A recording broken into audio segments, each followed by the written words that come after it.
చూద్దాం. విశాఖలో విచిత్రం చోటు చేసుకుంది. గాజువాకకు చెందిన ఇద్దరు యువతులు పెళ్లి చేసుకున్న ఘటన స్థానికంగా సంచలనం క్రియేట్ చేసింది. తేజ, వరలక్ష్మి అనే యువతులు 15 రోజుల క్రితం విశాఖ నుంచి పారిపోయి తిరుపతిలో రహస్యంగా పెళ్లి చేసుకుని 3 రోజుల క్రితం గాజువాకకు వచ్చారు.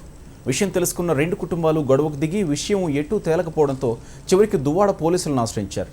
అయితే తాము కలిసే ఉంటామని తేజ, వరలక్ష్మి చెప్తుండడంతో కుటుంబ సభ్యులు ఏం చేయాలో నిర్ణయించుకోలేకపోతున్నారు. ఇప్పుడు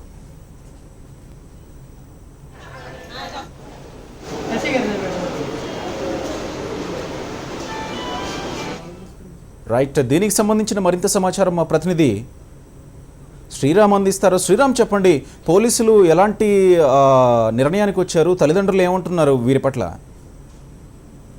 దీనికి సంబంధించి తల్లిదండ్రులు ఒకళ్ళ మీద ఒకళ్ళు ఆగ్రహావేశాలు వ్యక్తం చేస్తున్నారు. వరలక్ష్మి అనే యువతి తమ కుమార్తెను మాయమాటలు చెప్పి తీసుకువెళ్ళిందనే ఆరోపణలు ఈ తేజుకు సంబంధించిన తల్లిదండ్రులు చేస్తున్నారు. వారం రోజుల క్రితం తిరుపతి తీసుకువెళ్లి అక్కడే పెళ్లి చేసుకున్నామని చెప్తున్నారని కూడా వీళ్ళు చెప్పడం జరుగుతుంది. దువ్వాడ పోలీసులను ఆశ్రయించడంతో పోలీసులు కూడా ఈ వ్యవహారాన్ని చూసి మొదట తలలు పట్టుకున్నారు. ఈ వ్యవహారాన్ని ఎలాగా కొలిక్కి తీసుకురావాలో అర్థం కాక వాళ్ళు కూడా తల్లిదండ్రులే ఈ విషయాన్ని తేల్చుకోవాలని సూచించడం జరిగింది. దీంతో పోలీస్ స్టేషన్ వద్ద అలాగే ఈ వరలక్ష్మి ఇంటి వద్ద కూడా కొంత ఉద్రిక్త పరిస్థితులు నెలకొని ఉన్నాయి. ఇరువైపులా సంబంధించిన బంధువులు ఒకళ్ళపైన ఒకళ్ళు స్వల్ప దాడులకు కూడా పాల్పడ్డారు. అలాగే వరలక్ష్మి పైన కూడా దాడి చేశారు.